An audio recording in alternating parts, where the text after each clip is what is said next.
What is up, everyone? It doesn't matter if you are an old Swole Nation OG part of this channel or if you're a new Fitness Culture Fit Cult member. Today, we're going over how to train that chest here at home. Now, I'm gonna be the first person to tell you the chest, the body basically that I've built has been mostly done in the gym, but that's not to say that you cannot get a good chest workout at home. So today, I'm gonna show you how to structure a routine that'll give you the most bang for your buck with what you have at your disposal. So it doesn't matter whether your goal is to get stronger or to add muscle, AKA hypertrophy. The way we do that is by progressive overload. Now that is very easily done in the gym.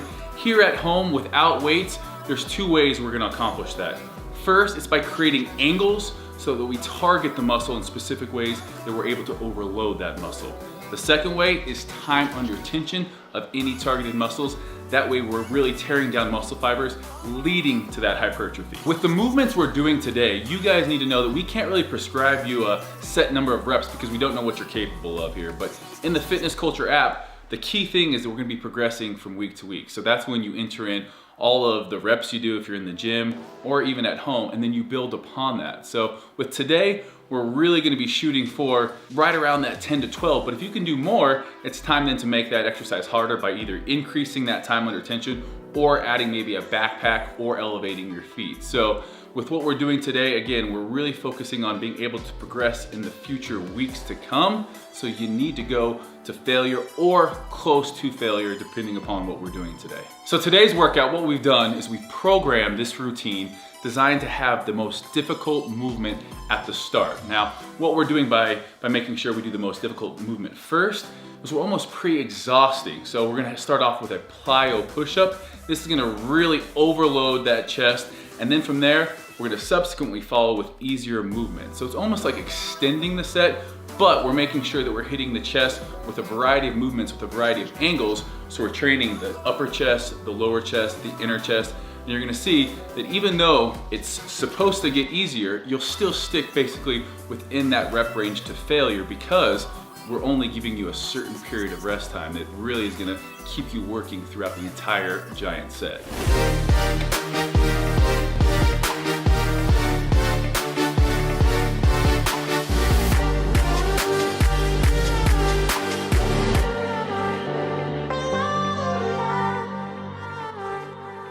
So first up, we have the plyometric push-up. Now this is gonna be super demanding on our central nervous system and is exactly why it's first in this routine. So we're gonna start out on top of the chairs or plyometric boxes if you're in the gym.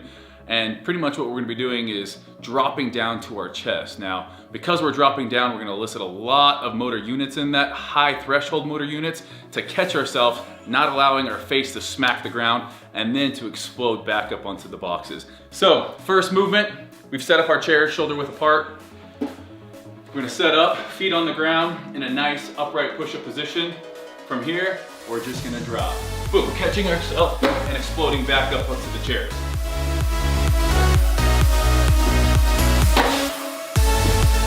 Resetting each time at the top.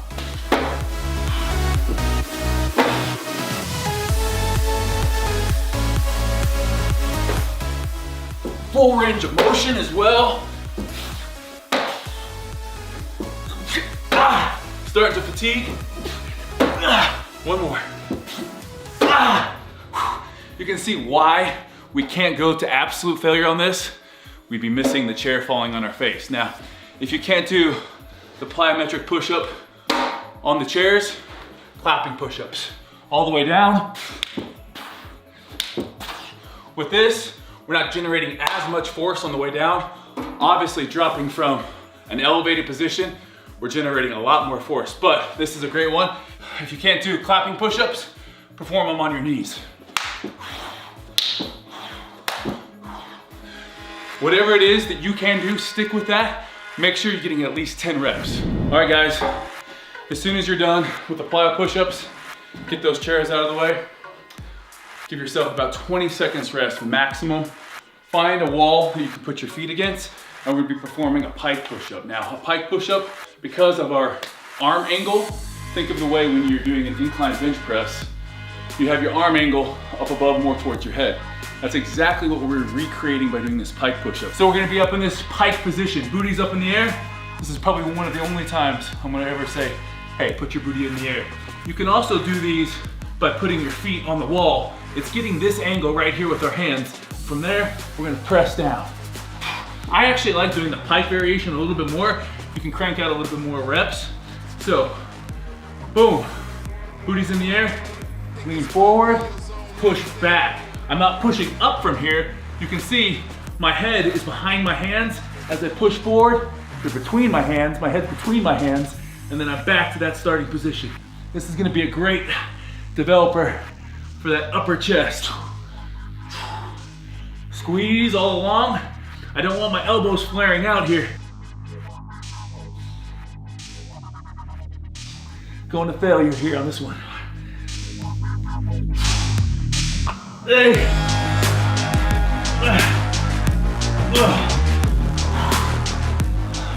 Leave that upper chest feeling like you just got done doing an incline dumbbell press. 20 seconds, and we'll be jumping into our next exercise.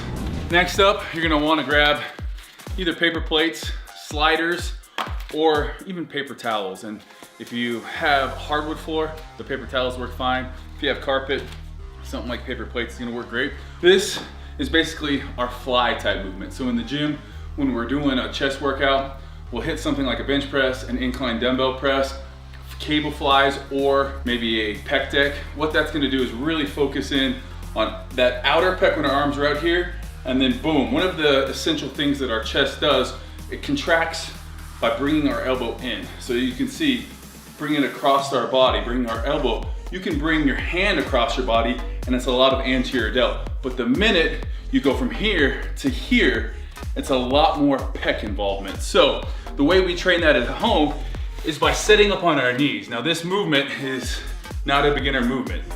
Setting up on your knees, you can either put your butt up or put your butt forward. This obviously is gonna be a lot harder, so I'll show you guys this one at the beginning.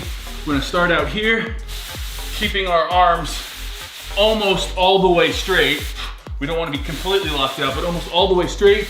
We're gonna be bringing it to the top and squeezing. You can see the amount of chest activation that goes on by doing that. Now, if you wanna push the hips through, it's gonna make it a little bit harder. Nice and slow. Again, one of the things we talk about is time under tension. 3 seconds, followed by 3 seconds on the way back in. Squeeze here. A lot of chest activation. Outer pec right there coming in. Now we're working that inner pec.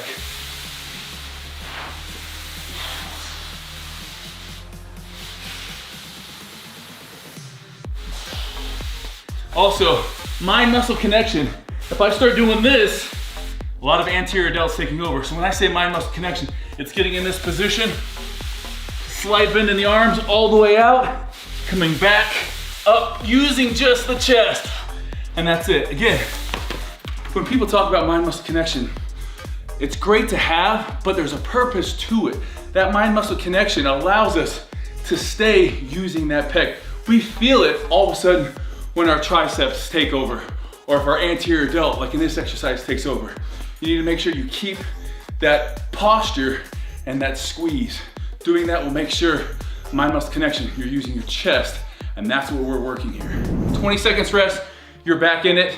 We're gonna be doing our chair dips here. So it's gonna be a little bit different if you've never done this at home. It's gonna be targeting our lower chest. We've worked that upper chest, we're now working that lower chest. So just like we talked about that pike push-up and chest activations, the way these muscle fibers run, with a decline, we need to have our arms, if you think about a decline bench or a dip, everything is gonna be here for that lower chest. So the way we're gonna make sure we have the most activation is by trying to resemble that at home.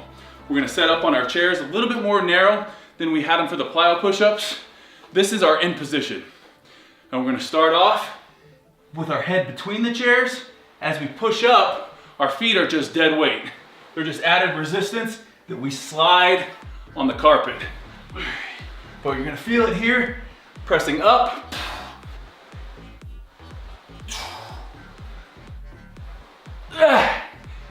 Again, keeping that mind-muscle connection. Working that lower pec, trying to take that anterior delt out of it by making sure we're in proper anatomical position. As we come up, I'm not here, keeping that chest nice and tight, scooping, squeezing, back down. Last one. Again, when I say till failure, it's failure with perfect form. Otherwise, we're gonna be using all of those triceps. We're gonna be walking out here, doing this.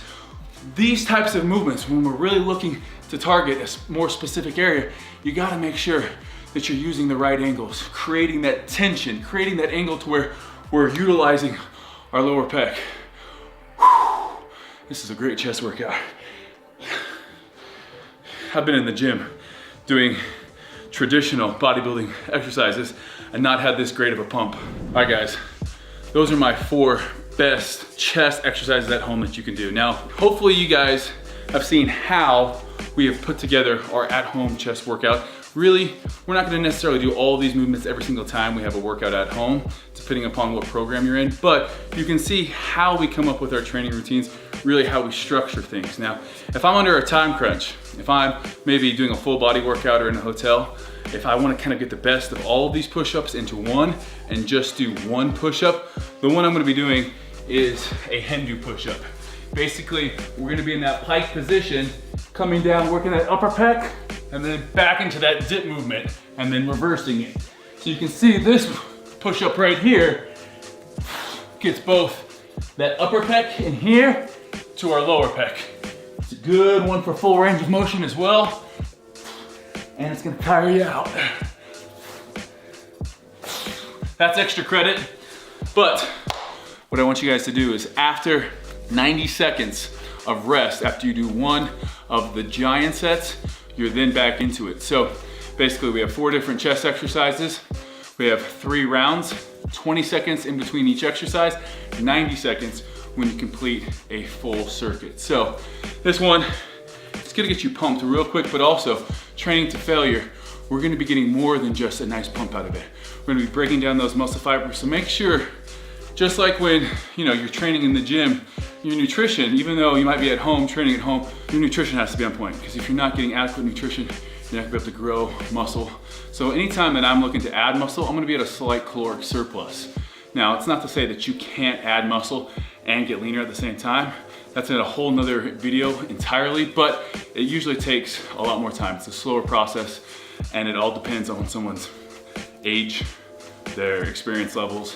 So we'll come into that in another video entirely, but hopefully you guys enjoyed this chest workout. I gotta get back to my next 2 rounds. Hopefully you guys have enjoyed this. Smash that like button, make sure you subscribe, and let me know what you wanna see us training next time. Thanks guys.